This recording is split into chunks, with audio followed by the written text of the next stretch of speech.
तो शशि यादव ने फिर से कर दिया कमाल। जितने भी हमारे संविदा कर्मी है ना, उनके लिए सदन में जोरदार तरीके से आपकी बातों को रखने का काम जो है शशि यादव ने किया है। यूं कहा जाए कि आप सभी लोगों के लिए आवाज उठाने का काम शशि यादव ने किया है और बहुत जबरदस्त तरीके से आप लोगों की बातों को सदन में रखने का काम किया है। साथियों, आज पूरी जानकारी मिलेगी, शशि यादव का वो भाषण भी सुनवाएंगे जिससे कि सरकार को शशि यादव घेरते हुए नजर आ रही है संविदा कर्मियों को लेकर। इसमें कुछ प्रमुख केंद्र बिंदु भी रहे जिसमें आशा, आंगनबाड़ी, साथ में ग्रामीण चिकित्सकों पे जोर दिया गया, आपदा मित्र, इनके ऊपर जोर दिया गया है। तो चलिए, इस वीडियो में पूरी जानकारी आप लोगों को मिलने जा रही है और संविदा कर्मियों के लिए सच पूछा जाए तो ये बड़ी खुशखबरी है, क्योंकि हम सभी लोग जानते हैं कि जब आपकी आवाज इस तरह से उठती है ना, जब सोशल मीडिया पे आवाज रेगुलर गूंजता है, आप लोगों का नाम रेगुलर गूंजता है, तो एक प्रेशर, एक दबाव बनता है। और उसके साथ साथ जब कोई लीडर सदन में, और खासकर बजट सत्र जो बहुत मायने रखता है, उस बजट सत्र के दौरान राज्यपाल महोदय जो बिहार के हैं, उनके द्वारा जो भाषण दिया गया था, उनमें संशोधन करने की बात तक कह दी हमारे शशि यादव ने। और उन्होंने सदन में साफ साफ खुल करके सारी बातों को पटल पे रख दिया, जो उनका एक एक बात हकीकत के समान लग रहा था। जब आप लोग सुनेंगे तो आपको भी लगेगा एकदम धरातल पर सेम टू सेम सारी बातें कही जा रही है, जो कड़वी सच्चाई है। जिस चीज को सरकार देख नहीं पा रही है, लेकिन वो कड़वी सच्चाई है। जो फील्ड में हो रहा है, जो आवश्यकता है लोगों की, जो लोगों की मांग है, उस पर ध्यान सरकार का कहां है भाई। और शशि यादव आज नहीं, आप लोग को बता दें कि संविदा कर्मियों के लिए एक जुझारू लीडर के तौर पे कई वर्षों से लगातार आप लोगों के लिए काम कर रही है। और हाल फिलहाल की अगर बात किया जाए तो इस समय तो उग्रता उनकी जो है देखते बन रही है, क्योंकि अगले बार जो बजट सत्र हुआ था उस समय भी आप लोग को याद होगा, ग्रामीण चिकित्सकों को लेकर के बहुत जबरदस्त तरीके से बजट सत्र के दौरान उनकी आवाज उठाई गई थी। उसका परिणाम भी बहुत अच्छा आया था साहब। सब सारा कार्य पटल पे चल रहा था, लेकिन चंद ऐसे लोग जो काम होने नहीं देना चाहते, उन लोगों के वजह से ग्रामीण चिकित्सकों का भविष्य आधर में रह गया। लेकिन एक बार पुनः 2026 में बजट सत्र के शुरुआती समय में ही एक बार पुनः ग्रामीण चिकित्सकों का ही आवाज सिर्फ नहीं है, यहाँ पर आपदा मित्र, आशा कार्यकर्ता, आंगनबाड़ी सेविका, मिड डे मील रसोईया, आप सभी लोगों का आवाज जो है जोरदार तरीके से सदन में रखा गया। तो चलिए, पूरी बात जो है शशि यादव जी के मुंह से पहले सुनते हैं, उसके बाद हम लोग जो है कुछ बात करें। इसलिए आगे से अब कोई पैसा नहीं लेंगे और ऐसी सरकार को हम वोट नहीं करेंगे, ये भी कह रही है।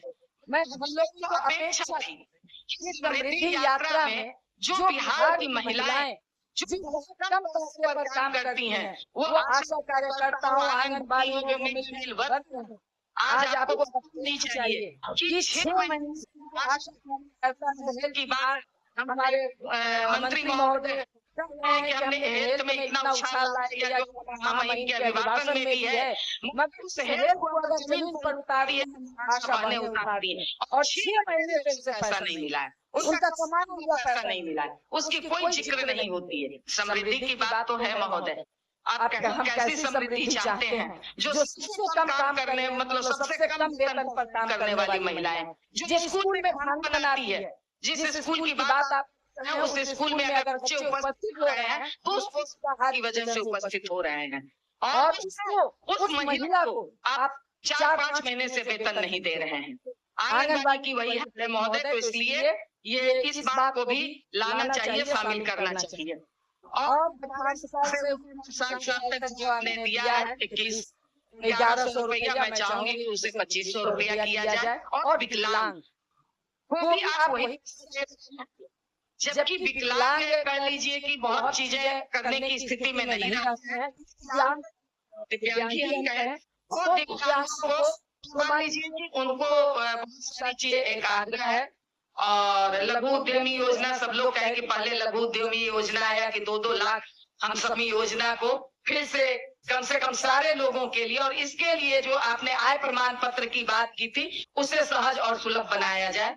और इसके साथ जो ग्रामीण चिकित्सक हैं, जो कोरोना में, इसको ध्यान दीजिएगा, कोरोना में महोदय उन ग्रामीण चिकित्सकों ने बड़ा काम किया था, तो आप उसे उपयुक्त ट्रेनिंग दे करके स्वास्थ्य मित्र के बतौर समायोजित कीजिए।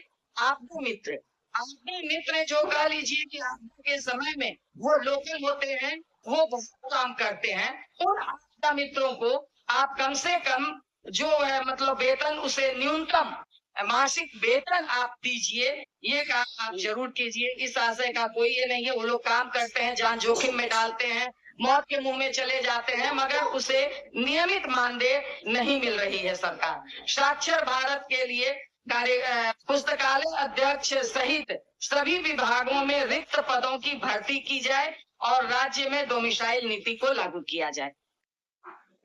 साथियों, सुन रहे थे शशि यादव।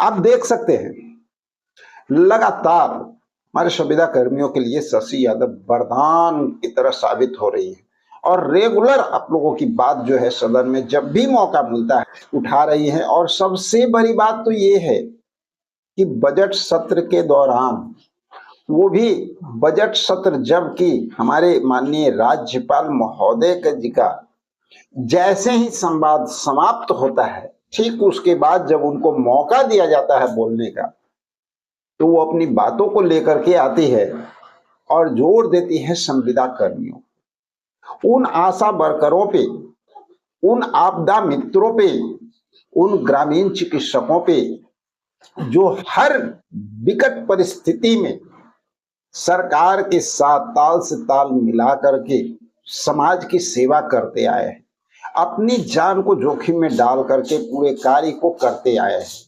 और सिर्फ ये कहा जाए, संविदा कर्मियों की आवाज ही नहीं बन रही है शशि यादव। गौर किए होंगे आप इस भाषण में,